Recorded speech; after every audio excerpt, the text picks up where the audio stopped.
বঙ্গবন্ধুর খুনিদের যেই অবস্থা হয়েছে তার চেয়ে অনেক করুণ অবস্থা হবে এই জুলাই আগস্টের অভ্যুত্থান বলুন, এই জঙ্গি অনাচার বলুন, এর সাথে যারা যুক্ত আছে, ইউনূসের সরকারে যারা যুক্ত আছে, তারা সবাই কিন্তু এর চেয়ে করুণ পরিণতি ভোগ করবে।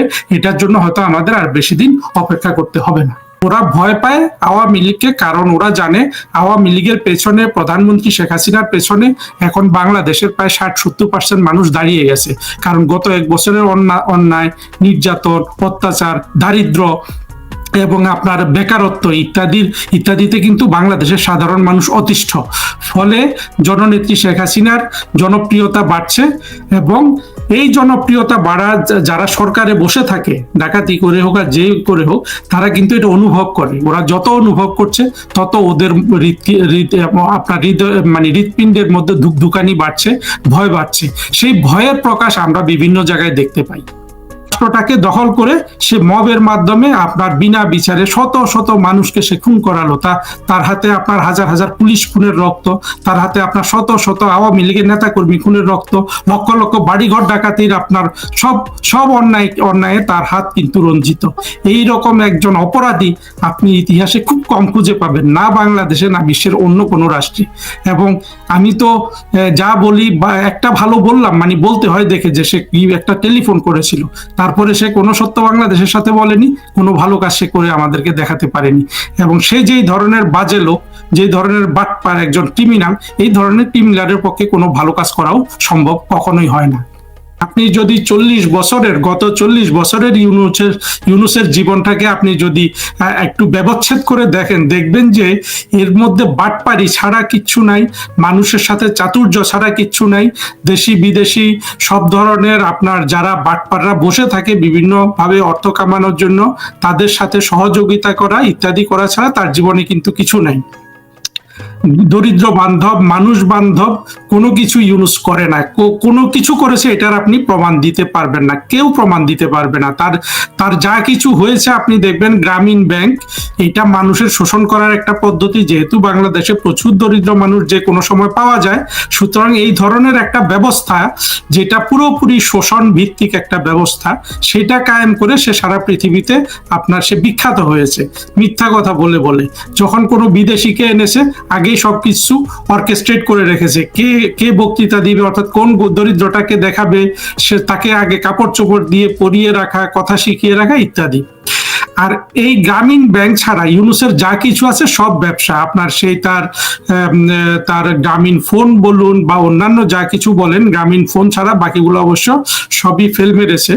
তো এই একটা লোক যার জীবনে কোনো সত্য নাই, যে কখনো সত্য বলে মানুষের কাছে আসেনি, মিথ্যা বলে, প্রতারণা করে সে জীবনে এত দূর এসেছে, তার আমলে আপনার এই বাংলাদেশে আজকে কি ঘটবে এইটা আসলে আমি প্রেডিক্ট করতে চাই না। আমি শুধু কয়েকটা জিনিসের প্রতি আপনার দর্শকদের দৃষ্টি ফেরাতে চাই। আপনি দেখুন, আমি একটু আপনাকে যুক্ত করি, সেটি হচ্ছে আপনি নিশ্চয়ই এর মধ্যে জেনেছেন যে গতকালকেই তারই খুব প্রভাবশালী উপদেষ্টা, যাকে তিনি আমেরিকায় নিয়ে তার যে মূলত এই চক্রান্তের বড় একজন স্টেক হোল্ডার ছিল, যাকে তিনি আন্তর্জাতিক মহলেই পরিচয় করিয়ে দিয়েছিলেন মাস্টারমাইন্ড হিসাবে, সেই মাহফুজ আলম একটা স্ট্যাটাস দিয়েছিল 111 এর পদধ্বনি।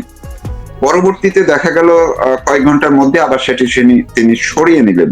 তো এটিও যদি আপনি বলার সময় বলেন যে এটি কেন, তিনি আসলে কেন এই 111 এর বিষয়টাকে সামনে নিয়ে আসলেন ঠিক 5 তারিখের আগের দিন।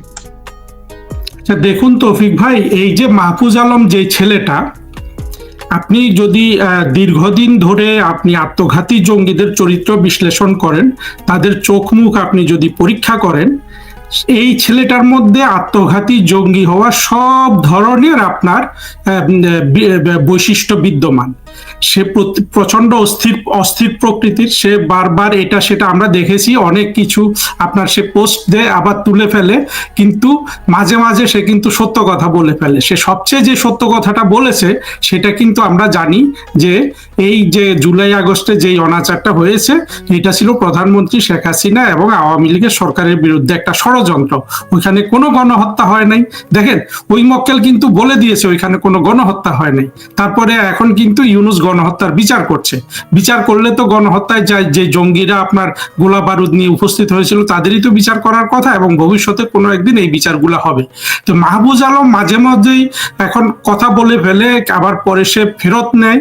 তার আরো একটা জিনিস খেয়াল করেছেন, সে একবার একটা মানচিত্র প্রকাশ করেছিল যেখানে জঙ্গিদের যেসব উচ্চাভিলাষ থাকে আর কি, সেখানে সে ভারত, নেপাল ইত্যাদি, ভুটান সব মিলে একটা বড় অংশকে সে দখলে নিবে এইরকম একটা পরিকল্পনার মতো করে একটা ম্যাপ সে ফেসবুকে পোস্ট করেছিল। এবং আরো বিভিন্ন সময়ে কখনো মিথ্যা কখনো সত্য। ধরুন এই যে তার যে মানচিত্র প্রকাশ, এটা তার সাম্প্রদায়িক ঘৃণা থেকে এসেছে। এর আগে সে আরেকটা ফেসবুক পোস্ট দিয়েছিল, ওটা হয়তো সে ডিলিট করে নাই, গুরুত্বপূর্ণ। সে বলেছিল যে ওইখানে আপনার 5,000 মানুষ মারা গিয়েছিল, 1.5 লক্ষ মানুষ ওই গত জুলাই আগস্টে অনাচারের সময় 1.5 লক্ষ মানুষ আপনার আহত হয়েছিল। অর্থাৎ এক এক সময় এক একটা পোস্ট দেয়, কোনোটা সত্য কোনোটা মিথ্যা, কোনোটা আপনার আকাঙ্ক্ষা প্রকাশ করে, কোনোটা যা হয়ে গেছে তাই প্রকাশ করে। তো আজকের যে পোস্টটা আমি দেখলাম, এটা মূলত তার মনের ভয়। আপনি চিন্তা করেন, আপনি এই যে জঙ্গিগুলা, আমরা সাধারণ মানুষ হলে অনেক বেশি ভয় পেত, কিন্তু আত্মঘাতী জঙ্গিরা একটু কম ভয় পায়। কেন কম ভয় পায় জানেন? কারণ হলো তার মাথার ভেতরে তো রয়েই গেছে যে আমি তো জীবনটা দিতে এখানে এসেছি। হ্যাঁ, তার জন্য যদি 2 দিন বেশি পাওয়া যায়, 5 দিন যদি বেশি পাওয়া যায়, সেটা তো আমার জন্য একটা ক্রেডিট, এখানে আর কোনো আপনার সমস্যা নাই। প্রতিটা জঙ্গি, আপনি নাহিদ বলুন, তারপরে সজীব ভুঁইয়া বলুন, তারপরে আরো যারা যারা আছে, এগুলো প্রত্যেকটা এক একটা আত্মঘাতী জঙ্গি। তবে এই আত্মঘাতী হওয়ার সবচেয়ে বড় আপনার বৈশিষ্ট্য আমি এই মাহফুজ আলমের মধ্যে দেখতে পাই। এবং আজকের যে পোস্টটা, এইটাকে আমার ভয়ের মতো একটা পোস্ট মনে হয়েছে। আর দ্বিতীয় হতে পারে এই লোকগুলা যারা এই জঙ্গিতন্ত্রের অংশ, বিশেষ করে ইউনূস, তার যে কোর গ্রুপ, যেখানে এই আপনার লাল বদরগুলো আছে, তারপরে আর আর আর এই যে পিনাকি আছে, ইলিয়াস হোসেন আছে, এবং ডাস্টবিন আছে, যে ওই যে আপনার ইউনূসের যে আপনার প্রেস সচিব, এরা কিন্তু বিভিন্ন ধরনের স্ক্রিপ্ট তৈরি করে আপনার ইয়েকে দেয়, পিনাকিকে দেয়, ইলিয়াসকে দেয়, তারপরে আপনার এই আরো যারা আছে, কনক সরোয়ার, অন্তত এই 3টে মেইন ওদের কোর গ্রুপ, আমি যেটা বুঝি আর কি। তো এদের যখন যেটা লাগে, যেটা ভেতর থেকে বলতে পারবে না, সেটা বাইরের লোকজনকে দিয়ে বলায়, যেসব ইয়েরা আছে। তো এইটা কোন দিকের এই ফেসবুক পোস্ট, যেটা বোধহয় এর মধ্যে আবার ডিলিট করে ফেলা হয়েছে, এইটা যেটা ডিলিট করে ফেলা হয় খুব সম্ভবত এটা সে ভয় থেকে দিয়েছিল, এটাই আমার মনে হয়। আর জুলাই আগস্ট সনদ নিয়ে যেটা কিছু কথা বলা দরকার, আসলে দেখেন, জুলাই আগস্ট সনদ দিক আর যাই কিছু দিক, আমি আপনার এখানেও বলেছিলাম, আরেকবার বাংলাদেশের মানুষদের স্মরণ করিয়ে দিতে চাই, গত বছর জুলাই আগস্টের জঙ্গি উত্থানের পর যখন আপনার তাজ হাসমি, পিনাকি, ইলিয়াস, মাহমুদুর রহমান, এই ধরনের জঙ্গিরা এবং জঙ্গি থিওরিস্টরা ইউনূসকে আপনার বারবার বলছিল, ইউনূস তুমি এখনো কেন সব আওয়ামী লীগ মেরে ফেলছো না। ইউনূস এবং তার লোকজন গিয়ে প্রায় 3-4 হাজার মানুষ মেরে ফেললো, আরো অনেক আপনার আওয়ামী লীগের নেতা কর্মীকে মেরে ফেললো, এবং আপনার হাজার হাজার বাড়ি ঘর লুটপাট করলো। কিন্তু যে কাজটা ওরা করতে পারেনি, যেটা করলে ওরা সাকসেসফুল হতো, সেটা হলো বাংলাদেশের সব আওয়ামী লীগকে মেরে ফেলা, বাংলাদেশের স্বাধীনতা যুদ্ধের, মুক্তিযুদ্ধের পক্ষে সব মানুষকে মেরে ফেলা। যেই মেরে ফেলার উপর কিন্তু ওদের সাফল্যটা আপনার নির্ভর করে। এই যে তারা মেরে ফেলতে পারেনি, এর অর্থ হলো তাদের ওই জিনিসটা ব্যর্থ হয়ে গেছে। সেই ব্যর্থ জিনিসের উপর দাঁড়িয়ে আজকে আপনার তারা জুলাই আগস্ট ঘোষণা দিবে, সেই ঘোষণায় কি লেখা থাকবে এইটাতে আসলে বাংলাদেশের কিচ্ছু এসে যায় না। এগুলো আপনার বাংলাদেশের সাধারণ মানুষ জঙ্গিদের ফাঁদে পড়ে, বিদেশি টাকার ফাঁদে পড়ে, কবি, সাহিত্যিক, লেখক, বুদ্ধিজীবী, আপনার নায়ক, নায়িকা সবাইকে তারা নামিয়ে দিল। এরা কান্নাকাটি করলো টাকা পেয়ে, আমেরিকান ডলার পেয়ে এরা কান্নাকাটি করলো, সাধারণ মানুষের মনকে আপনার অস্থির করে তুললো। একজন মরলে ওরা 5 জন মরেছে বলেছে, একজন পুলিশ মারলে ওরা 100 জন জঙ্গিরা গুলি করে মেরেছে। এই অনাচারের মাধ্যমে ওরা সাধারণ মানুষকে রাস্তায় নেমে প্রতারণার মাধ্যমে বাংলাদেশ দখল করেছে। কিন্তু বিপ্লব করতে হলে ওদের দরকার ছিল বাংলাদেশের 10 কোটি মানুষকে মেরে ফেলা, সেটা ব্যর্থ হয়ে গেছে। সুতরাং জুলাই আগস্টের এখন যে সনদ দিবে, এগুলো হলো বাংলাদেশের মানুষের উপর এক একটা শাস্তি। শাস্তিটা কিসের? বাংলাদেশের মানুষ যে ভুলটা করেছে, তারা যে প্রতারণার ফাঁদে পা দিয়েছে এবং প্রতারণার ফাঁদে পা দিয়ে এখন যে নিস্তব্ধ হয়ে আছে, তারা যে আবার জেগে উঠছে না এই প্রতারণার বিরুদ্ধে ব্যবস্থা নেওয়ার জন্য, এই যে পর্যায়গুলো চলতেছে এটার মধ্যে এক একটা আপনার শাস্তির পর্যায় যুক্ত হচ্ছে। এই জুলাই আগস্টের আপনার এখন যে ঘোষণাপত্র বলুন ইত্যাদি বলুন, এইটা বাংলাদেশের মানুষের জন্য একটা ক্ষণস্থায়ী জিনিস, এটার কোনো আইনি ভিত্তি নাই, ভবিষ্যতেও থাকবে না।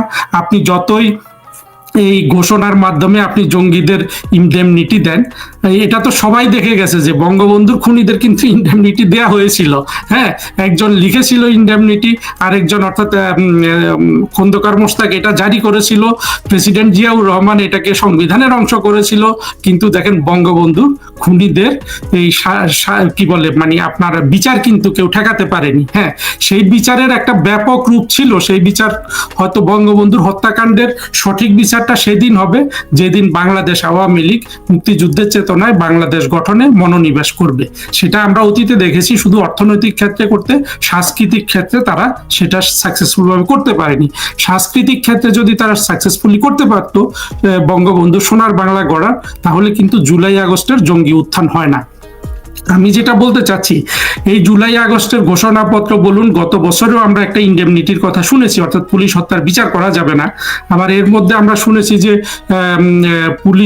পুলিশের মধ্যেও আপনার পুলিশের মনের কষ্টটা তো বিরাজমান, কারণ পুলিশ একমাত্র জুলাই আগস্টে পুলিশ একমাত্র আপনার দেশপ্রেমিক বাহিনী হিসাবে আবির্ভূত হয়েছিল এবং তারা অসংখ্য পুলিশ কিন্তু এরা মেরে ঝুলিয়ে রেখেছিল। দেখেন, ঝুলিয়ে রাখার গল্পটাও একটু হয়তো পরে করবো সময় পাইলে। আমি এখানে যেটা শেষ করতে চাচ্ছি, বঙ্গবন্ধুর খুনিদের যেই অবস্থা হয়েছে তার চেয়ে অনেক করুণ অবস্থা হবে এই জুলাই আগস্টের অভ্যুত্থান বলুন, এই জঙ্গি অনাচার বলুন, এর সাথে যারা যুক্ত আছে, ইউনূসের সরকারে যারা যুক্ত আছে, তারা সবাই কিন্তু এর চেয়ে করুণ পরিণতি ভোগ করবে। এটার জন্য হয়তো আমাদের আর বেশি দিন অপেক্ষা করতে হবে না।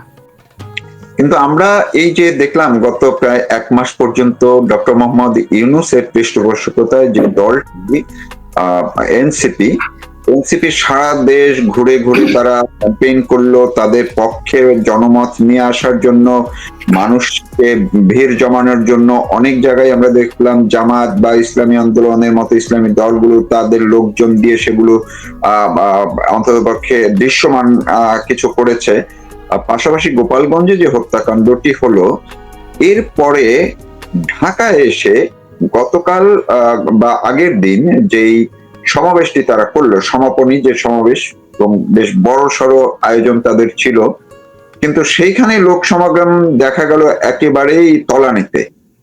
আগামীকালকে আজ যে আয়োজনটি হবে সেটি নিয়ে আমরা দেখলাম যে ট্রেন ভাড়া করে মানুষ নিয়ে আসার জন্য ব্যবস্থা করা হয়েছে। এরপরও তবে কেন তারা এই আনন্দ উল্লাস বা উচ্ছ্বাস প্রকাশের এই দিনটি, বিজয় উল্লাসের দিনটি তাদের হওয়ার কথা ছিল, তাহলে তারা আবার 1 বছর যেতে না যেতেই কেন আওয়ামী লীগকে তারা এত ভয় পায়? আওয়ামী লীগকে তো তারা নিশ্চিহ্ন করে দিয়েছে বলে দাবি করছে, এই ভয়টা কেন তাদের মধ্যে? ভয় পাওয়ার তো আসলে বাস্তব ভিত্তিক কারণ আছে। দেখেন, আওয়ামী লীগ একটা ষড়যন্ত্রের ফাঁদে পড়ে গেছে এবং প্রধানমন্ত্রী শেখ হাসিনা এটা নিজেই স্বীকার করেছেন যে তিনি চান নাই মানুষ খুন হোক। সেজন্য তিনি তার বৈধ প্রধানমন্ত্রীর ক্ষমতা প্রয়োগ না করে তিনি এই যে একটা অনাচার সৃষ্টি করা হয়েছে সেটা থেকে উনি পেছনে সরে গেছেন। একজন মানুষের প্রতি দরদি নেতার এটাই করতে হয় এবং তিনি সেটাই করেছেন। কিন্তু জঙ্গিরা তো জানে তারা জানে যে তারা সত্যিকারে গণ অভ্যুত্থানের মাধ্যমে ক্ষমতায় আসেনি, তারা ক্ষমতায় এসেছে, আমার কথা না মাহফুজ আলমের কথায় দেখেন যে তারা ষড়যন্ত্র করে ক্ষমতায় এসেছে। সেই ষড়যন্ত্রে মার্কিনীরা সরাসরি $29 মিলিয়ন ঢেলেছে। এই যে আপনি নায়ক নায়িকা যেগুলো আমরা দেখি, বাঁধন, এই যে আরো আরো কত নাম আছে, এরা কিসের জোরে এত কান্নাকাটি করেছে? ঢাকা বিশ্ববিদ্যালয়ের শিক্ষকরা কেন হঠাৎ করে এত বড় এক একজন অস্কার বিজয়ী অভিনেতা অভিনেত্রী হয়ে গেলেন? সবই কিন্তু আমেরিকান ডলারের খেলা। ডলার হয়তো এখনো কিছু বাকি আছে, কিন্তু যারা মূল জঙ্গি মাহফুজ এবং আপনার ইউনুস, তারপরে যারা এই এনসিপি বলেন, এরা সবাই তো জানে যে এরা একটা ষড়যন্ত্র করে ক্ষমতায় এসেছে। সুতরাং এখানে গণমানুষের কোনো সাপোর্ট নাই। সেই সাপোর্ট যে নাই, আমরা তো এই এনসিপির বিভিন্ন জায়গায় যাওয়াতে আমরা দেখেছি। সর্বশেষ আমরা ঢাকায় দেখলাম। দেখুন এনসিপি, এখানে আরেকটা জিনিস আমি একটু জোর দিয়ে বলতে চাই, দেখেন এনসিপি বলতে বাংলাদেশে কিছু নেই, এটা হলো শিবিরের একটা এক্সটেন্ডেড পার্ট। এবং জামাত শিবিরের এই রাজনৈতিক কৌশলটা একটু বোঝার চেষ্টা করুন তৌফিক ভাই। দেখুন আমি যদি একটা দল করি, আমি একজন, আমি যদি একসাথে দুইটা দল করতে পারি, আমি দুইজন।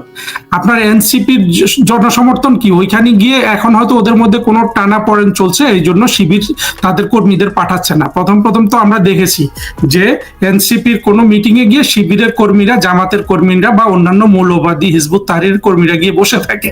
অদ্ভুত বিষয় দেখেন, এই যে একটা চালাকি, বাংলাদেশের মূল ধারার রাজনৈতিক দলগুলো কি এটা ধরতে পারছে? আপনার মনে করেন যে আজকে পল্টনে একটা মিটিং হচ্ছে সকালে, হ্যাঁ, আবার আপনার বিকালে হচ্ছে মনে করেন যে সোহরাওয়ার্দী উদ্যানে, হ্যাঁ, একটা জামাত করলো, একটা এনসিপি করলো, এক জায়গায় 5,000 লোক হলো, আরেক জায়গায় 5,000 লোক হলো। দিনের শেষে কিন্তু তারা দেখাচ্ছে জামাত আর এনসিপির 10,000 সমর্থক আছে, কিন্তু মূলত এই 5,000 এক জায়গা থেকে আরেক জায়গায় স্থানান্তরিত হয়েছে।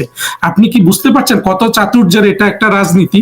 এটা কিন্তু তাদের সংখ্যাটা বাড়াচ্ছে, যে এনসিপি জামাত যখন আমরা একসাথে ধরবো, আমরা 20 লাখ চিন্তা করবো, কিন্তু মূলত মানুষ 10 লাখ। এরা এনসিপিতেও আছে, আবার এরা জামাতেও আছে। এইভাবে প্রতিটা জায়গায় একেবারে শুরু থেকে বাংলাদেশের এই স্বাধীনতা বিরোধী দলগুলো অত্যন্ত ক্রিয়েটিভ ওয়েতে বিভিন্ন কার্যক্রম চালিয়ে আওয়ামী লীগকে বারবার ধোঁকা দেয়। কিন্তু আমার দুঃখ হয় যে আওয়ামী লীগের মাথায় কেন এই সৃষ্টিশীল জিনিসগুলো ধরতে পারে না, তারা কেন গভীরভাবে চিন্তা ভাবনা করে না, যেখানে পুরো বাংলাদেশ শত্রু দ্বারা আপনার ঘিরে আছে, স্বাধীনতা বিরোধী দ্বারা। আপনার প্রশ্নের উত্তরে এটাই বলবো যে ওরা ভয় পায় আওয়ামী লীগকে, কারণ ওরা জানে আওয়ামী লীগের পেছনে, প্রধানমন্ত্রী শেখ হাসিনার পেছনে এখন বাংলাদেশের প্রায় 60-70% মানুষ দাঁড়িয়ে গেছে। কারণ গত 1 বছরের অন্যায়, নির্যাতন, অত্যাচার, দারিদ্র এবং আপনার বেকারত্ব ইত্যাদিতে কিন্তু বাংলাদেশের সাধারণ মানুষ অতিষ্ঠ। ফলে জননেত্রী শেখ হাসিনার জনপ্রিয়তা বাড়ছে, এবং এই জনপ্রিয়তা বাড়া যারা সরকারে বসে থাকে, ডাকাতি করে হোক আর যে করে হোক, তারা কিন্তু এটা অনুভব করে। ওরা যত অনুভব করছে তত ওদের আপনার হৃৎপিণ্ডের মধ্যে ধুকধুকানি বাড়ছে, ভয় বাড়ছে। সেই ভয়ের প্রকাশ আমরা বিভিন্ন জায়গায় দেখতে পাই। আরেকটা জিনিস যে আপনি এর মধ্যে নিশ্চয়ই শুনেছেন যে জাস্ট কয়েকদিন আগেই ডক্টর মোহাম্মদ ইউনূস নিজেই পরপর 2-3 দিন তারা বলেছেন যে শুধুমাত্র দেশের ভেতরেই না, দেশের বাইরে থেকেও বিভিন্ন জায়গা থেকে চক্রান্ত হচ্ছে। আবার তাদের ভাষায় মানে ফ্যাসিস্ট, তারা বলতে চায় যে আওয়ামী লীগকে আবার ফিরিয়ে আনার জন্য এবং আওয়ামী লীগকে ক্ষমতায় বসানোর জন্য চেষ্টা করছে। এবং এটি নিয়ে তারা একদিন বৈঠকও করেছে হঠাৎ করে রাত্রিবেলা, যেদিন সচিবালয়ের ঘটনা ঘটলো তার পরের দিন। তো তিনি আগে তো দেখতাম শুধুমাত্র আওয়ামী লীগের সমর্থন নাকি ভারতকে মিন করতে, তারা এখন তো আরো বড় পরিসরে বলছে। তাইলে ডক্টর ইউনূসকে তো আমরা জানি যে আমেরিকা তার পক্ষে, সারা বিশ্ব নাকি তার পক্ষে, তিনি আগে এটা বলতেন। তাহলে এখন তিনি এই বহির্বিশ্বকেও কেন ভয় পাচ্ছেন? এটার আবার কি অর্থ থাকতে পারে? দেখুন, ইউনূস তার যত প্রভু আছে সবাইকে হতাশ করেছে। আপনি ইউনূস মার্কিন যুক্তরাষ্ট্রের লাইনটা বোধহয় একটু ডিস্টার্ব করছে। যে যে জিনিসটা দেখেন, যে জুলাই আগস্টের জঙ্গিরা বছরের পর বছর আপনার যতগুলো প্রোপাগান্ডা করেছে, একটা ছিল যে শেখ হাসিনা আপনার দিল্লির কৃতদাস, এই আপনি জঙ্গি জাহেদুর রহমান সেই শেখ হাসিনার মুখের সামনে বসে ঢাকা শহরে বসে দিনের পর দিন কৃতদাসী, দিল্লির কৃতদাসী এগুলো বলে গেছে। আর বাহির থেকে ইলিয়াস এবং আপনার এই পিনাকি এরা আপনার অশ্লীল ভাষায় গালিগালাজ করেছে। এবং আমরা জানি যে জামাত শিবিরের আপনার অন্যকে আপনার ঘায়েল করার একটা বড় কৌশল হলো গালিগালাজ। এবং এখন আমি ফেসবুকে যখন লিখি তখনও দেখি যে এরা কি ভয়ানক গালিগালাজ করতে পারে। অদ্ভুত বিষয় হলো দেখেন, ওরা এই শেখ হাসিনাকে দিল্লি দাসী ইত্যাদি বলে বলে বাংলাদেশের নিরীহ ধর্মপ্রাণ মানুষের, যারা বিশ্বাস করে ভারতকে ঘৃণা করলে তারা ভেস্তে যাবে, তাদের মন বিষিয়ে তুলছে। কিন্তু প্রকারান্তরে একটা ঘটনা ঘটে যাচ্ছে যে আমেরিকা বরঞ্চ একজন কৃতদাসকে বছরের পর বছর, বছরের পর বছর সব ধরনের পশ্চিমা পুরস্কার দিয়ে রেডি করেছে। ফলে আমরা দেখলাম কি, ইউনূস সত্যিকার অর্থাৎ মার্কিন মুল্লুকের এক কৃতদাস। কিন্তু মার্কিন মুল্লুকে আপনার 2001 সালের সেপ্টেম্বরের 11 তারিখ যে আপনার টুইন টাওয়ার ধ্বংস হলো, তারপর থেকে মার্কিন যুক্তরাষ্ট্রে কিন্তু ইসলামিক জঙ্গিবাদ, মৌলবাদ নিয়ে একটা টানাপোড়েন চলছে। যদিও তারা সাম্রাজ্যবাদী শক্তি হিসাবে মৌলবাদকে ব্যবহার করে, কিন্তু মার্কিন সমাজে এবং বিশেষ করে মার্কিনের যে বর্তমান প্রেসিডেন্ট, তার একটা আপনার অঙ্গীকার আছে যে এই মৌলবাদকে উনি পছন্দ করবেন না, কোনো জায়গায় জায়গা দিবেন না। এখন যখন তারা দেখছে ইউনূসের একমাত্র শক্তি বাংলাদেশের স্বাধীনতা বিরোধী জঙ্গি মৌলবাদীরা, এতে কি মার্কিনীদের মধ্যে কোনো টানাপোড়েন হচ্ছে না? আর ইউরোপিয়ানরা যারা মার্কিন সমর্থনের কারণে বা মার্কিনীদের সাথে তাদের সুসম্পর্কের কারণে তারা ইউনূসকে আপনার সমর্থন জানানোর কথা, তারা তো আরেকটু দূরে। তো তারা যখন দেখছে যে এই জঙ্গিবাদী গোষ্ঠী ছাড়া ইউনূসের বাংলাদেশে সত্যিকারে কোনো ভিত্তি নাই, তাহলে তারাও কিন্তু বিগড়ে যাচ্ছে। এরপরে আপনি যদি ভারত, চীন এইসব দেশে আসেন, রাশিয়া এইসব দেশে আসেন, রাশিয়া কিন্তু জঙ্গিবাদী, যে কোনো জঙ্গিবাদী মুসলিম গোষ্ঠীকে খুব কড়া ভাবে তারা কিন্তু আপনার একেবারে মেরে ফেলে। তারপরে চীন দেখেন, চীন ভয় করে মৌলবাদকে, আপনার ভারত ভয় করে, ইসলামিক জঙ্গিদেরকে সব দেশ ভয় করে। সুতরাং ইউনূসকে তারা যতই ভালোবাসুক, ইউনূসকে যতই মার্কিন যুক্তরাষ্ট্রের আপনার ভ্যাসেল আপনি মনে করেন না কেন, এই যে সে যে জঙ্গিবাদীদের ঘাড়ে উঠে বাংলাদেশকে দখল করলো, এইটা কোনো জায়গায় আপনার ভালো ছাপ ফেলার কথা নয়, কোথাও ফেলেনি। ফলে ইউনূসকে নিয়ে এখন সারা বিশ্ব দোটানায় আছে, বিশেষ করে তার যেসব সমর্থক গোষ্ঠী ছিল। এই দোটানায় থাকার কারণে তাদের লাভ লস, ইউনূস তো ভয় পাবেই। আমি বিশ্বাস করি ইউনূস শেষ পর্যন্ত, ইউনূস কিন্তু তার আসলে বাকি জীবন নষ্ট করে ফেলেছে। এই যতদিন এইভাবে সে ক্ষমতা ধরে থাকতে পারে, তারপরে বাংলাদেশ হয় তার বিচার করবে, না হলে সে পৃথিবীর কোনো জায়গায় গিয়ে কোনো গর্তে লুকিয়ে থাকবে, সে কোনোদিন বাড়ির বাইরেও বের হতে পারবে না। আপনি এটা আমার থেকে লিখে নিতে পারেন। সুতরাং গোপালগঞ্জ হত্যাকাণ্ডটাই কি তার সর্বশেষ বহির্বিশ্বের বন্ধুত্ব বা যারা তাকে সমর্থন করতেন সেটি শেষ হয়ে গেল এই গোপালগঞ্জ হত্যাকাণ্ডের মধ্যে দিয়ে? এটি কি সবচেয়ে বড় একটি প্রভাব ফেলেছে কিনা নেতিবাচক তার উপরে? গোপালগঞ্জের হত্যাকাণ্ড একটা বড় ধরনের আপনার সারা বিশ্বে বড় ধরনের একটা আপনার কি বলবো যে আপনার শক সৃষ্টি করেছে। কিন্তু আমি মনে করি না যে শুধু গোপালগঞ্জের কারণে ইউনূসের সমর্থন নেমে যাচ্ছে। আমি মনে করি প্রথম থেকেই আপনি দেখেন না, বাংলাদেশে আজকে গত 1 বছরে বাংলাদেশের কি হচ্ছে, আপনি বাংলাদেশের মানুষের জন্য আমার কথা বলতে ইচ্ছে করে। দেখেন, যদি একটা পজিটিভ চেঞ্জ হতো, আমরা যদি আপনার কল্পনায়ও আনি শেখ হাসিনাকে বিদায় করে, তাহলে বাংলাদেশের অর্থনীতি চাঙ্গা হতো, বাংলাদেশের মানুষের মনে স্বস্তি ফিরে আসতো, বাংলাদেশের মানুষ আশার আলো দেখতে পেত, বাংলাদেশের মানুষ আপনার ভবিষ্যৎ নিয়ে চিন্তা করতে পারত। এখন বাংলাদেশের মানুষ কি পেল? বাংলাদেশের মানুষ পেল মবের খুন, বাংলাদেশের মানুষ পেল লক্ষ লক্ষ বাড়িঘর ডাকাতি, বাংলাদেশের মানুষ পেল লক্ষ লক্ষ শ্রমিক বেকার হয়ে গেল, বাংলাদেশের মানুষ পেল তাদের ভবিষ্যৎ বলতে কোনো স্বপ্ন ইউনূস আর রেখেনি। এবং একটা তরুণ প্রজন্ম, আপনি চিন্তা করেন এই ইউনূস সারা বিশ্বে তরুণদের কথা বলে বলে সারা বিশ্বকে সে আপনার বিমোহিত করে রেখেছিল। সেই ইউনূস বাংলাদেশের একটা তরুণ প্রজন্মের জীবন সে ধ্বংস করে দিয়েছে। আজকে তরুণ প্রজন্মের সামনে আপনার শুধু একটা স্বপ্ন যে এনসিপিতে যোগ দিয়ে চাঁদাবাজি করো, না হলে আর কোনো ভবিষ্যৎ নাই। আপনি বলুন একটা একটা একটা জেনারেশন কি শুধু চাঁদাবাজির উপর নির্ভর করে চলতে পারে? তাহলে দেশ যাবে কোথায়? আর এই তরুণদের স্বপ্ন ভবিষ্যৎ কোথায় যাবে? আগে তো এরা ভালো পড়াশোনা করে বিদেশে যেত বা দেশে কিছু করতো, এখন তো এদের কোনো দিকে কোনো ঠাঁই নেই। কারণ যেভাবে জঙ্গিবাদ বাংলাদেশে এসছে, যেভাবে ভারত ঘৃণা, হিন্দু ঘৃণা এই বাংলাদেশে প্রতিষ্ঠিত হয়ে গেছে, বাংলাদেশকে আপনার একটা মুক্তিযুদ্ধের পক্ষের শক্তি আমি শেখ হাসিনা ছাড়া কোনো বিকল্প দেখি না। যত বিকল্প দিবেন, বিদেশের সব রাস্তা বাংলাদেশে বন্ধ, কোনো ধরনের আপনার বিনিয়োগ এখানে হবে না। আমি এখনো দেখি ওই টাউট ছেলেটা, সে ইউনূস যাকে নিয়ে এসে আশিক নামে এক বদমাস, এই ছেলে এখনো দেয় আজকে 2000 কোটি টাকা আসলো, কালকে 4000 কোটি টাকা আসলো, এইভাবে সে ফেসবুকে পোস্ট দেয়। এরা যে কি পরিমাণ জোচ্চুরি বাংলাদেশের সাথে করছে, কিভাবে মিথ্যা কথা বলছে এবং বাটপারি করে এরা রাষ্ট্রের অর্থ ধ্বংস করছে, কিন্তু রাষ্ট্র কিন্তু কিছুই পাচ্ছে না।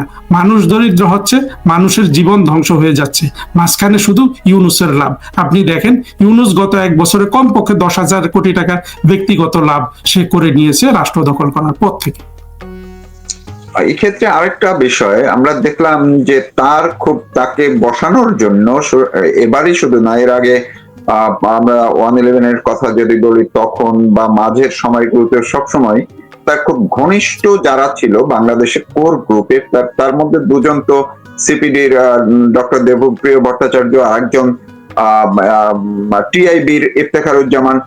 তারা কয়েকদিন আগে যেমন দেবপ্রিয় ভট্টাচার্য তিনি বলেছেন, অনেক কথাই তিনি বলেছেন যে 30 লাখ প্রায় 28 লাখের মতো বেকার হয়ে গেছে। তারপরে সর্বশেষ তিনি আলোচিত যে কথাটি বলেছেন যে এখন ডক্টর ইউনূসের আসলে এক্সিটের সময় চলে এসছে। আবার অন্যদিকে গতকালকেই টিআইবির ইফতেখারুজ্জামান তিনি প্রতিবেদন প্রকাশ করে বলেছেন যে এই যে কিংস পার্টি হিসেবে এনসিপি কে তিনি প্রকাশ্যেই বলেছেন এবং এই সরকারের সময় কি অপকর্মগুলো হয়েছে সেগুলো বলেছেন, গণমাধ্যম কর্মীদের উপরে কিভাবে নিপীড়ন হয়েছে সেগুলো বলেছেন। অর্থাৎ এই প্রতিবেদনটি এক কথায় ডক্টর মোহাম্মদ ইউনূসের বিরুদ্ধে চলে গেছে। তো এই দুজন তো সবাই জানে যে খুবই শক্তিশালী স্টেক হোল্ডার ছিল তার পক্ষে। তো তারা দেশের ভিতরেও কেন তার বন্ধুরা এরকম দূরত্বে যাচ্ছে? এর মধ্যে কি আসলেই তারা দূরত্বে চলে যাচ্ছে, নাকি আবার কোনো নাটক বা লোক দেখানো কোনো বিষয় আছে? আপনার কি মনে হয়? না, আশঙ্কা কাজ করছে। আপনি প্রথমে দেবপ্রিয় কথা আসেন। দেবপ্রিয় কি? দেবপ্রিয় হলো বাংলাদেশে গড়ে ওঠা সুশীল সমাজ নামে অতি বড় বদমাশদের একজন। আপনি দেখবেন এই দেবপ্রিয়কে ইউনূস নিয়োগ করেছিল যে শেখ হাসিনা সরকারের আমলে কত টাকা পাচার করা হয়েছিল, সে যোগ বিয়োগ করে বলে দিল 234 বিলিয়ন ডলার। আপনি চিন্তা করতে পারেন প্রতি মাসে নাকি শেখ হাসিনা সরকারের সময় $1.5 বিলিয়ন পাচার হয়ে গিয়েছিল। তাহলে দেখেন এই $1.5 বিলিয়ন করে গত 1 বছরে তো $18 বিলিয়ন এই ইউনূসের ফরেন এক্সচেঞ্জ রিজার্ভের খাতে থাকা উচিত। সেটা কি আছে? ইউনূস কিছু টাকা ধরে রেখেছে, কারণ বাংলাদেশের অর্থনীতিতে বর্তমানে আমদানি বলতে কিছু নেই। শিল্প কারখানা যদি না চলে, বড় ধরনের আমদানি হয় না, মানুষ নতুন করে এলসি খুলছে না, ফলে ডলারের কোনো আপনার হিসাব মানে কোনো খরচ নাই অ্যাকচুয়ালি। আফগানিস্তানেও আপনি গিয়ে দেখবেন, আফগানিস্তানে জঙ্গিরা আবার অনেক সময় এটাও বলে যে এখন আফগানিস্তানের $1 মানে একটা কারেন্সি মানে ডলার নাকি $5-6 পাওয়া যায়। আসলে হয় কি, ওর টাকার তো কোনো বিনিময় নেই, সে বিদেশে টাকা যাচ্ছে না, তার কোনো ব্যবসা বাণিজ্য নাই বিদেশের সাথে। অনেকটা আফগানিস্তানের মতো হয়ে আছে বাংলাদেশের অবস্থা। এই যে দেবপ্রিয়রা মিথ্যা কথা বলে বলে আপনার শেখ হাসিনা সরকারের বিরুদ্ধে আপনার $1 যদি আত্মসাৎ হয়, 100 টাকা বলে যে ধরনের অন্যায় করেছে বাংলাদেশের সাথে, এই দেবপ্রিয় তো ইউনূসের একটা পার্ট। একইভাবে আমি বলবো যে আপনার টিআইবির যে ইফতেখারুজ্জামান, সেই লোকও কিন্তু এই ইউনূসেরই পার্ট। সেও কিন্তু ইউনূস যেসব কমিটি করেছে সে একটা কমিটির হেড ছিল।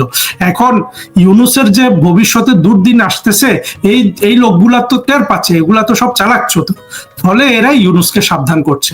কারণ ভবিষ্যতে আপনি যাই বলেন, জুলাই আগস্টে জঙ্গিদের সাথে যারা গেছে, আপনার সেই ইফতেখার বলুন, সেই এই দেবপ্রিয় বলুন, ডেইলি স্টার বলুন, প্রথম আলো বলুন, আরো যেসব জঙ্গিরা আছে একেবারে চরম পর্যায়ের জঙ্গি, জাহেদ, জিল্লুর, এরা সবাই এখন, এদের মধ্যে আপনি অস্থিরতা দেখবেন। আমি গতকাল একটা ভিডিওতে দেখতে পাচ্ছিলাম, এই ছেলেটা অনেকটা কম কম পরিচিত, আপনি নিশ্চয়ই চিনবেন, আপনি যেহেতু মিডিয়া জগতে। তবে এই ছেলেকে সাংবাদিক বলা হয়, এ কি সাংবাদিকতা কোথায় করেছে আমি জানি না। আশরাফ কায়সার নামে একটা ছেলে, মাঝে মধ্যে দাড়ি সাদা হয়ে যায়, আবার কালো হইলে মানে কালো করে। এর চোখে মুখে আমি যেই আতঙ্ক গতকাল দেখতে পেলাম একটা ভিডিওতে, এরা সবাই এখন ভয় পাচ্ছে, কারণ এরা জানে এই ছেলে তো নিশ্চয়ই আমেরিকার ওই ডলার খেয়ে এই এই এই এই এই এই জায়গায় নামলো।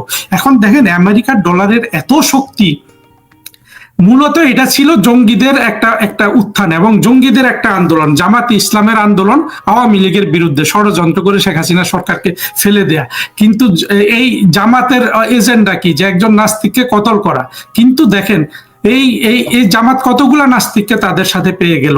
তারা বদরউদ্দিন ওমরকে পাইলো, তারা ফরহাদ মজারকে তাদের সাথে পাইলো, আবার একটা ছেলে আপনার এখন বোধহয় সুইডেনে থাকে, তাসনিম খলিল, একে পেলো, আরো কত ধরনের মানুষ। আপনি দেখেন আবার হিন্দু পেল, কতগুলা হিন্দু আছে, কয়টার নাম বলবো আমরা, দেবপ্রিয়র নামই বলি।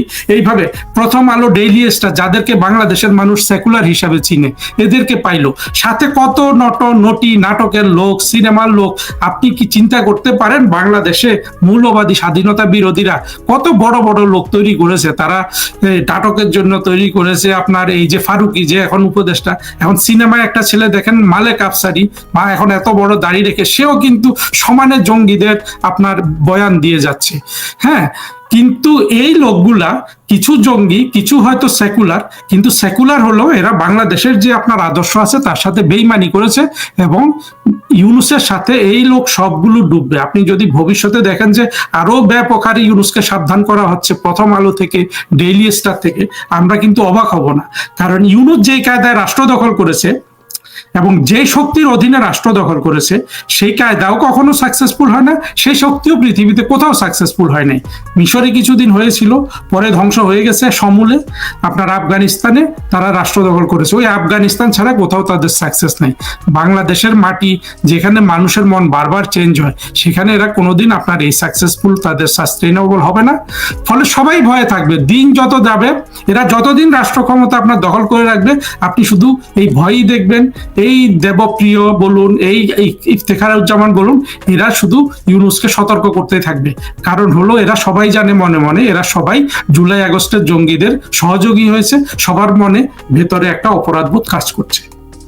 জি, আরেকটি বিষয়, এটিও গত একদিন দুই দিনে খুবই আলোচিত, যে রাষ্ট্রপতি মোহাম্মদ শাহাবুদ্দিন এই জুলাই অভ্যুত্থান দিবস উপলক্ষে একটি বাণী দিয়েছে বলে প্রচার করা হচ্ছে।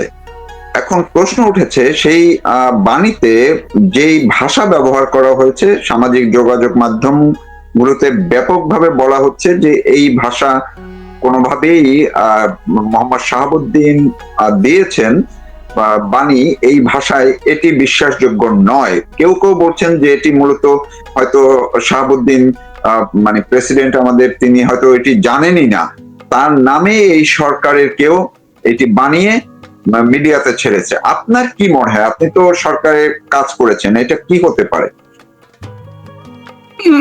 বাড়ি আগের দিন প্রকাশ পেয়ে যাওয়াটা অস্বাভাবিক না। কারণ হলো এগুলো 2-3 দিন আগে রেডি করা হয়, সই টই মেরে রাখা হয়, কিন্তু ওই যাদেরকে দেয়া হয় বলা হয় যে অমুক দিন প্রকাশ করবে। সুতরাং এটা যদি শাহাবুদ্দিন সাহেব করেন, আগে প্রকাশ পাওয়া না, কিন্তু বিষয়টা হলো যে শাহাবুদ্দিন সাহেব এটা জানেন কিনা। আমরা তো ওই যে আমি প্রথমে আপনার যেটা বললাম, যে যুদ্ধে প্রথম ভিকটিম হয় সত্য, মৌলবাদে প্রথম ভিকটিম হয় যুক্তি। হ্যাঁ, আর এই ভয়ের মধ্যে সবকিছুই আপনার ভিকটিম হয়। এখানে চলছে মৌলবাদ, এখানে চলছে যুদ্ধ। সুতরাং এদের এখান থেকে আমরা কোনো কিছু বিশ্বাস করতে পারি না, কারণ আমরা রাষ্ট্রপতিকে কোনো পিকচারে দেখি না। এখন কি রাষ্ট্রপতি জেনে শুনে এটা দিয়েছেন, নাকি তিনি বন্দুকের নলের সামনে দাঁড়িয়ে এটা করতে বাধ্য হয়েছেন, নাকি তিনি জানেনই না? অনেক সময় জানেই না। এটাও হয় যে অনেক সময় জানেও না, কারণ অনেক রুটিন কাজ আছে, এই ধরনের অনেক রুটিন কাজ করে ফেলা হয়, সবাই জানে যে কর্মচারী যেখানে বসে আছে করে ফেলা হয়। তবে এইটা হয় ষড়যন্ত্র হবে, অথবা রাষ্ট্রপতি আসলে জিনিসটা আমি বুঝি, আমি যে জিনিসটা গুরুত্বপূর্ণ মনে করি সেটা ভিন্ন। এইটা শাহাবুদ্দিন সাহেব সই করলেন কিনা, শাহাবুদ্দিন সাহেব এটা ইস্যু করলেন কিনা, শাহাবুদ্দিন সাহেবের অজান্তে এটা ইস্যু হলো কিনা, এগুলা কিন্তু আসলে বাংলাদেশের জন্য একেবারেই গুরুত্বপূর্ণ ইস্যু না। গুরুত্বপূর্ণ ইস্যু হলো, দেখুন, আপনি যদি কোনো বড় দায়িত্বে যান, আপনার জন্য কোনো ক্রিটিক্যাল মোমেন্ট আসতেই পারে। যেমন সেনা প্রধানের জন্য একটা ক্রিটিক্যাল মোমেন্ট, রাষ্ট্রপতির জন্য একটা ক্রিটিক্যাল মোমেন্ট। হ্যাঁ, তাদের ইতিহাসের অংশ হয়ে যাওয়ার কিছু কিছু সুযোগ তৈরি হয়েছিল, সেটা রাষ্ট্রপতির জন্য হয়েছিল, সেটা আপনার এই যে জেনারেল ওয়াকার সেনাপ্রধান তার জন্য হয়েছিল। আমরা যেটা দেখেছি, সেনাপ্রধান পুরোপুরি ব্যর্থ এই এই এই এই ক্রিটিক্যাল মোমেন্টে রাষ্ট্রের পক্ষে ভূমিকা রাখতে। শাহাবুদ্দিন সাহেবও ব্যর্থ। এখন কি উনি স্বেচ্ছায় ব্যর্থ নাকি উনি ওনার অপারগতায় ব্যর্থ সেটা আমরা জানি না, কিন্তু ইতিহাস রাষ্ট্রপতি শাহাবুদ্দিন সাহেবকে, ওই যে আরেকটা শাহাবুদ্দিন ছিল, অনেক নাম ডাক ছিল না, এখন কি আমরা কেউ তাকে স্মরণ করি না। এইরকম এই শাহাবুদ্দিনও একদিন মরে যাবেন। এই যে বাংলাদেশের একটা রাষ্ট্রপতি ছিল, এইটাও মানুষ মনে রাখতে পারবে না। কিন্তু এই শাহাবুদ্দিন যদি গত বছরের জুলাই আগস্ট থেকে যেই পরিমাণ আপনার অনাচার ঘটে গেল বাংলাদেশের রাষ্ট্রের উপর, মুক্তিযুদ্ধের উপর, সেখানে উনি যদি কোনো বলিষ্ঠ ভূমিকা রাখতেন, সেই ভূমিকা রাখতে গিয়ে উনি যদি মৃত্যুবরণও করতেন, কারণ ওনার বয়স নিশ্চয়ই 70, 72, 75 হতে পারে, হ্যাঁ, যদি উনি, তাহলে উনি কিন্তু বাংলাদেশের ইতিহাসে একটা আপনার সঠিক বাঙালি হিসাবে উনি নিজের নাম লিপিবদ্ধ করতে পারতেন। সেই সুযোগ শাহাবুদ্দিন সাহেবের এখনো নাই, এখন আছে কিনা জানি না, হয়তো নাই। ওয়াকারের কিছু থাকতে পারে, কিন্তু ওয়াকারকে যা বুঝি অতি চালাক লোক। হ্যাঁ, এই দেবপ্রিয় যেমন অনেক যোগ বিয়োগ করতে পারে না, শাহাবুদ্দিনকে ওয়াকারকে মনে হয় সে অনেক ভালো যোগ বিয়োগ পারে। এরা কেউ বাংলাদেশের আপনার ক্রিটিক্যাল মোমেন্টে কোনো ভূমিকা রাখেনি। ইতিহাস যদি ভবিষ্যতেও না রাখে, এখনো অবশ্য ওয়াকারের জন্য সময় আছে, আমি বিশ্বাস করতে চাই যে ওয়াকার সত্যি সত্যি আমরা যেটা বুঝি যে স্বাধীনতা বিরোধী মৌলবাদীদের প্রতিভূ একজন, সেটা আমি জানি না, আমি বিশ্বাস না করলেও আমি আশা করব যে ওয়াকার সাহেব আপনার ফিরে কিছু একটা করবেন। তবে না করুক আর না করুক, আসলে ওয়াকারের কোনো ভূমিকা, শাহাবুদ্দিন, রাষ্ট্রপতি শাহাবুদ্দিনের কোনো ভূমিকার উপর বাংলাদেশে যে মুক্তিযুদ্ধের পক্ষে শক্তি বিপুল বিক্রমে ফিরে আসবে, তাতে কেউ বাধা দিয়ে রাখতে পারবে না। বরঞ্চ এরা যদি এর বিরোধী শক্তি অর্থাৎ ইউনূসের সাথে চলে যায়, এরা সবাই ইতিহাসের রাস্তাকুড়ে নিক্ষিপ্ত হবে, এতে কোনো সন্দেহ নেই। যে আপনি যেহেতু সেনাবাহিনীর প্রসঙ্গ টানলেন এবং সেনাপ্রধানের কথাই বললেন, এক্ষেত্রে আমরা দেখলাম সেনাবাহিনীর ভিতরে একটি নতুন করে একটি ঘটনার উদ্ভব হয়েছে, যে একজন মেজরকে তারা আটক করেছে, কোর্ট মার্শাল চলছে এখন। অভিযোগ হচ্ছে তিনি আওয়ামী লীগের নেতাকর্মীদের প্রশিক্ষণ দিচ্ছিলেন এবং বিভিন্নভাবে প্রশিক্ষণ দিচ্ছিলেন। এটি নিয়ে ভিতরে একটা অস্থিরতা, আরো নাকি কয়েকজন কর্মকর্তাকেও নজরদারির মধ্যে রাখা হয়েছে। গতকালকে সাবেক একজন সেনাপ্রধান, যিনি মুক্তিযুদ্ধের পক্ষের খুবই শক্তিশালী একজন মানুষ ছিলেন, তিনি চট্টগ্রামে একটি চট্টগ্রাম ক্লাবের মধ্যে একটি রুমে তার মরদেহ পাওয়া গেছে। সেটি নিয়েও প্রশ্ন উঠেছে যে এই মৃত্যু কি স্বাভাবিক না অস্বাভাবিক। কারণ তিনি আমাকেও সপ্তাহখানেক আগে বলেছিলেন, এই যিনি প্রয়াত হারুনুর রশিদ, তিনি কিন্তু আমাকেও বলেছিলেন যে তিনি নানান ঝুঁকির মধ্যে আছেন, তাকে নজরদারিতে রাখা হয়েছে, তাকে নিয়ে সন্দেহ করা হচ্ছে যে তিনি এইসবের মধ্যে আছে কিনা। তাহলে সেনাবাহিনীর ভিতরে আসলে কি হচ্ছে, এইটার সর্বশেষ আপনার একটু কি, আপনি তো নিশ্চয়ই খোঁজ খবর কিছু রাখেন, কি অবস্থা চলছে সেনাবাহিনী? দেখুন, বাংলাদেশের যেসব সাবেক সেনাপ্রধান আমরা দেখি বা উচ্চ পর্যায়ের সামরিক কর্মকর্তা দেখি, এদেরকে আমরা দেখি যে একটা মৌলবাদীদের আপনার একটা আড্ডাখানা। আপনি 5 জন 10 জন 100 জনের মধ্যে দেখবেন যে সবাই হুজুর হয়ে গেছে, তাবলিগ করে এইভাবে। এর মধ্যে 2-1 জন পাওয়া যায় যারা কিছুটা আপনার মননশীলতার পরিচয় দিতে পারেন। এই যে জেনারেল যিনি অস্বাভাবিকভাবে মৃত্যুবরণ করলেন, জেনারেল হারুনুর রশিদ, উনি ছিলেন এর মধ্যে কিন্তু একটা ব্যতিক্রম। উনি কিন্তু মুক্তিযুদ্ধের পক্ষে একজন মুক্তিযোদ্ধা ছিলেন এবং উনি কিছুটা আপনার উনি লিখতেন, ওনার মধ্যে এক ধরনের আপনার ইন্টেলেকচুয়ালিটি ছিল। এখন মুক্তিযুদ্ধের, এখন ইউনূসের যে আমলে আমরা তো কিছুই বুঝতে পারি না, তবে শুনেছি যে ওনার কি লাশ কি সুরতহাল হয়েছে, আর সুরতহাল হলেও কি আমরা এটা বিশ্বাস করতে পারবো? দেখুন, গত বছর যে আত্মঘাতী জঙ্গি এই এই আবু সাইদ, যাকে নিয়ে এত কথা হচ্ছে, তার বিষয়ে কিন্তু দেখেন অনেক ধরনের তেলেসমাতি হয়েছে। এই জেনারেল হারুনের মৃত্যুটা হয়তো আমাদের কাছে রহস্যই থেকে যাবে, তবে কোনোভাবেই স্বাভাবিক মৃত্যু মনে হচ্ছে না। স্বাভাবিক মৃত্যু হলেও আমি খুশি হব, কিন্তু একজন দেশপ্রেমিক মানুষ ছিলেন জেনারেল হারুন, তাকে ইউনূস খুন করতেই পারে কোনো না কোনো কারণে। এই করলে তো আমরা কেউ আসলে অবাক হব না, কারণ ইউনূস এর চেয়ে কত খারাপ কাজ করে ফেলেছে। হ্যাঁ, জেনারেল হারুনকে খুন করা ইউনূসের বাহিনীর জন্য এটা কোনো কিছুই না। তবু আমি বিশ্বাস করতে চাই যে কি হয়েছে সেটা আসলে আমি দেখতে চাই, জাতি দেখতে চায়।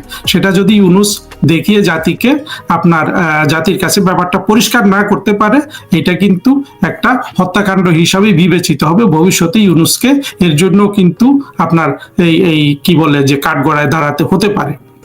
আর বাংলাদেশের সেনাবাহিনী বা সামরিক বাহিনীগুলো দেখেন, ইনাদের নিয়ে ভবিষ্যতে আমি বলি বা না বলি, বাংলাদেশের মানুষ অনেক কথা বলবে, আমরা সেই সব কথা শুনবো। এবং গত জুলাই আগস্টে সেনাবাহিনী বা সামরিক বাহিনী যে রাষ্ট্রের পক্ষে দাঁড়াতে পারলো না, আমি সবার কথা বলছি না, নিশ্চয়ই রাষ্ট্রের পক্ষে অনেকে ছিলেন, কিন্তু যিনি দণ্ডমণ্ডের কর্তা সেই সময় জেনারেল ওয়াকার, তিনি তো রাষ্ট্রের পক্ষে ছিলেন না, তিনি মুক্তিযুদ্ধের পক্ষে শক্তির পক্ষে ছিলেন না, তিনি বৈধ প্রধানমন্ত্রীর পক্ষে ছিলেন না, তিনি ছিলেন জামাতের পক্ষে, সেটা তিনি স্পষ্ট করেছেন।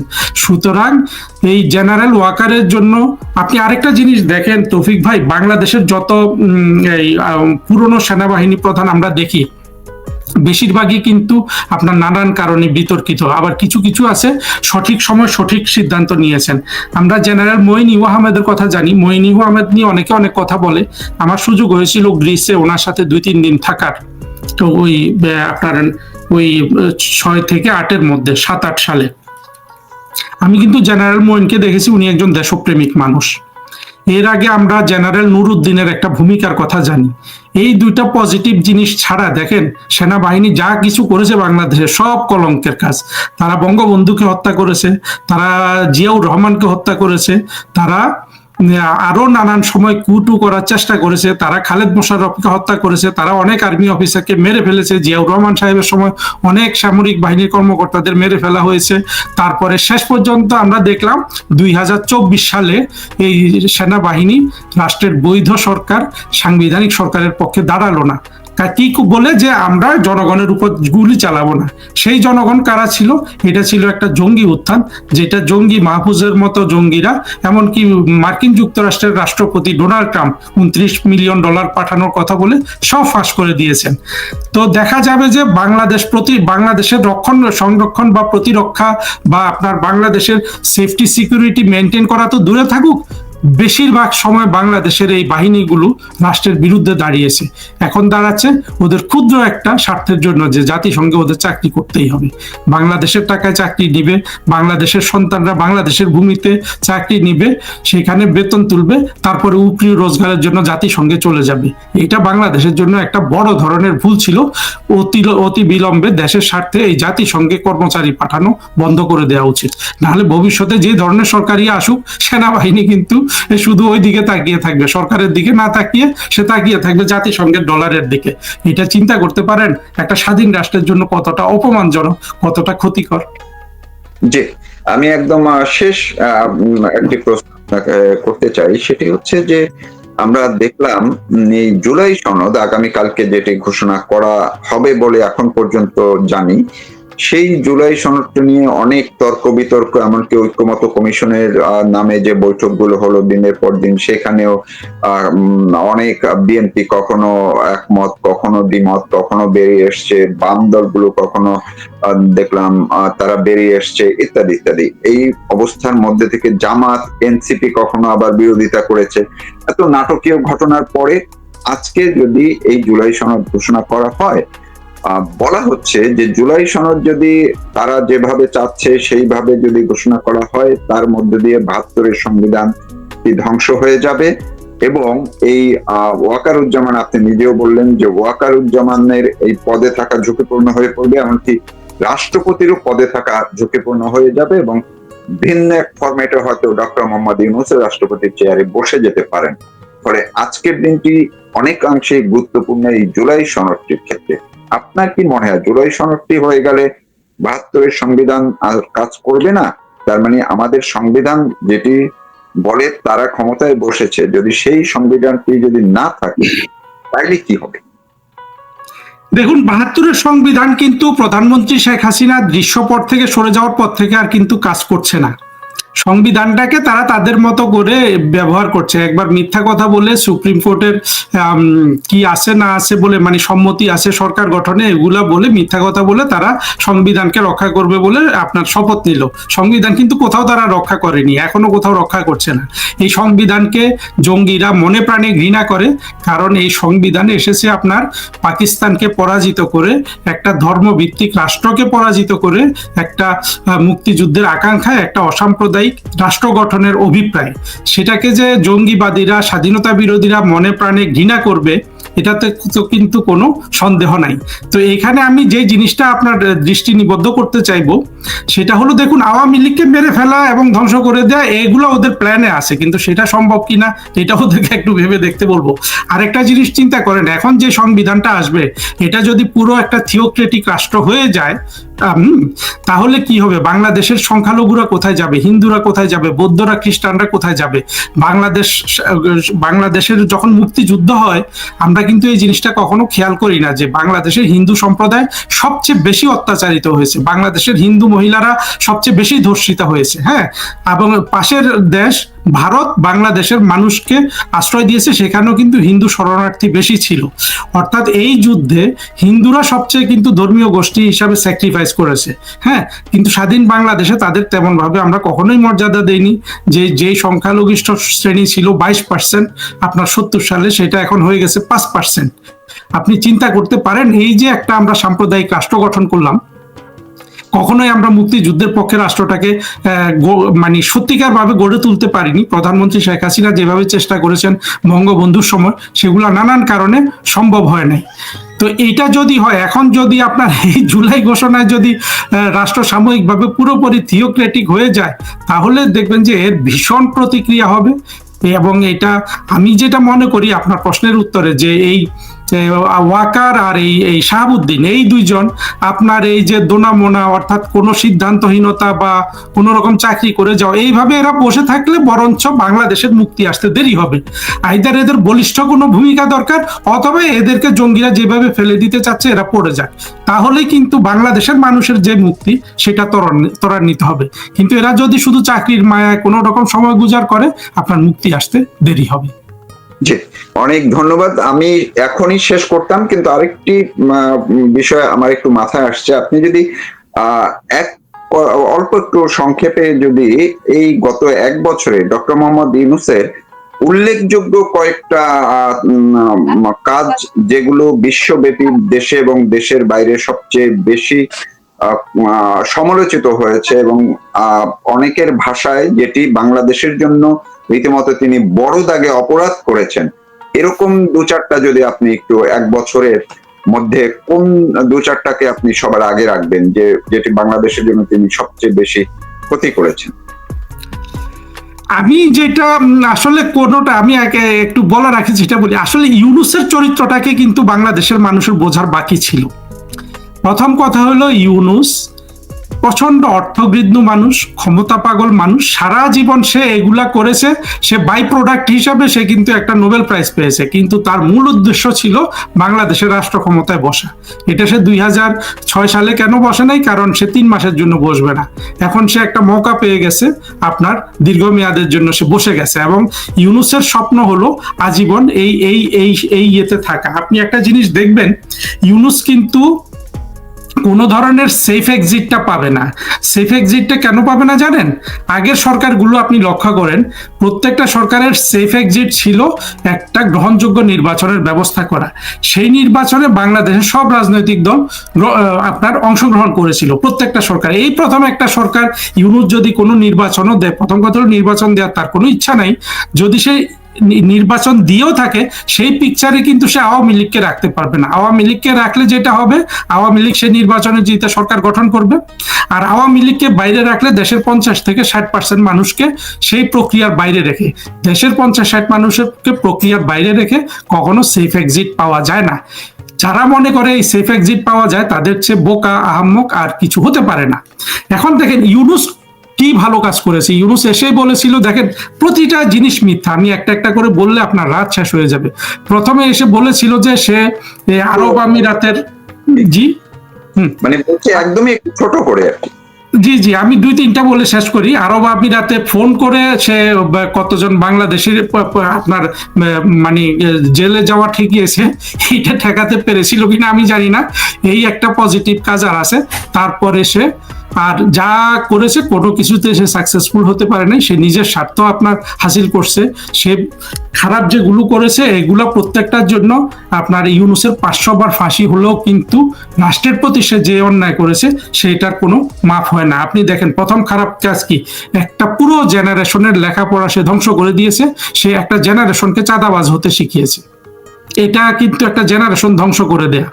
তারপরে আপনি দেখেন বাংলাদেশের অর্থনীতিকে সে ধ্বংস করে ফেলেছে। প্রধানমন্ত্রী শেখ হাসিনার সময় কোভিড সত্ত্বেও আপনি যদি 2009 থেকে 2023 সাল পর্যন্ত বাংলাদেশের অর্থনৈতিক প্রবৃদ্ধি আপনি দেখেন, গড়ে 6.5% কিন্তু অর্থনৈতিক প্রবৃদ্ধি ছিল, সেটাকে সে নিয়ে এসে 3%-এ, আগামী বছর আরো কমবে। আপনার এর মধ্যে আমরা শুনেছি 30 লক্ষ মানুষ বেকার হয়ে গেছে। এখন আমেরিকার যে শুল্ক বাড়লো, এটা নিয়েও সে ধান্দাবাজি, মানে এটা নিয়েও সে কিন্তু বাটপারি করেছে, বিভিন্ন খবর ছড়িয়েছে, কিন্তু এতেও কিন্তু আরো 20-30 লাখ গার্মেন্টস শ্রমিক কিন্তু বেকার হয়ে যাবে। হ্যাঁ, তাহলে সে কি করলো, সামাজিক অস্থিরতা তৈরি করলো। তারপরে সে জঙ্গিবাদকে এমন একটা পর্যায়ে নিয়ে আসলো, সারা পৃথিবী দেখলো বাংলাদেশ একটা জঙ্গি রাষ্ট্র, এখান থেকে রিকভার করতে বাংলাদেশে অনেক সময় লাগবে, এমনকি শেখ হাসিনা আসলেও অনেক সময় লাগবে। তারপরে তার সময় কি প্রকাশিত হলো, বাংলাদেশের মানুষ আপনার ভারতকে প্রচন্ড ঘৃণা করে, হিন্দুকে প্রচন্ড ঘৃণা করে, কোনো কারণ কিন্তু দেখাতে পারেনি। শেখ হাসিনা কিভাবে বাংলাদেশ কে ভারতের কাছে বিক্রি করলো, ভারতকে কি সুযোগ সুবিধা দিল, ভারতের সাথে আপনার কি ধরনের চুক্তি করলো, কোনো কিচ্ছু কিন্তু এই ইউনূস দেখাতে পারেনি। কিন্তু আমরা দেখছি যে ইউনূস সব গোপন চুক্তি, দেশ বিক্রি, করিডোর দেয়া, বন্দর দেয়া, সবকিছু সে পশ্চিমাদের এবং মার্কিন যুক্তরাষ্ট্রের সাথে করেছে। আর তার আমলে যে মবের মাধ্যমে যে হত্যাকাণ্ড, হ্যাঁ আপনি দেখেন এই যে হত্যাকাণ্ডগুলা, এরা শেখ হাসিনার সরকারকে আপনার ফ্যাসিস্ট বানানোর জন্য এরা কিন্তু পুলিশকে আপনার খুন করে টাঙ্গিয়ে রেখেছিল। শেখ হাসিনাকে আমি যেটা বুঝতে পারি, আমরা জানি শেখ হাসিনাকেও একই ধরনের অপমান করার ওদের উদ্দেশ্য ছিল। আল্লাহর অশেষ রহমত, শেখ হাসিনা শেখ রেহানা বেঁচে গেছেন, হয়তো এদের শাস্তি দেওয়ার জন্য বেঁচে আছেন ওনারা। তারপরে উনি কি করলো, আপনার এই এই এই এই রাষ্ট্রটাকে দখল করে সে মবের মাধ্যমে আপনার বিনা বিচারে শত শত মানুষকে সে খুন করালো। তার হাতে আপনার হাজার হাজার পুলিশ খুনের রক্ত, তার হাতে আপনার শত শত আওয়ামী লীগের নেতা কর্মী খুনের রক্ত, লক্ষ লক্ষ বাড়িঘর ডাকাতির আপনার সব অন্যায়ে তার হাত কিন্তু রঞ্জিত। এই রকম একজন অপরাধী আপনি ইতিহাসে খুব কম খুঁজে পাবেন, না বাংলাদেশে না বিশ্বের অন্য কোনো রাষ্ট্রে। এবং আমি তো যা বলি বা একটা ভালো বললাম, মানে বলতে হয় দেখে যে সে কি একটা টেলিফোন করেছিল, তারপরে সে কোনো সত্য বাংলাদেশের সাথে বলেনি, কোনো ভালো কাজ সে করে আমাদেরকে দেখাতে পারেনি। এবং সে যেই ধরনের বাজে লোক, যে ধরনের বাটপার একজন ক্রিমিনাল, এই ধরনের ক্রিমিনালের পক্ষে কোনো ভালো কাজ করাও সম্ভব কখনোই হয় না।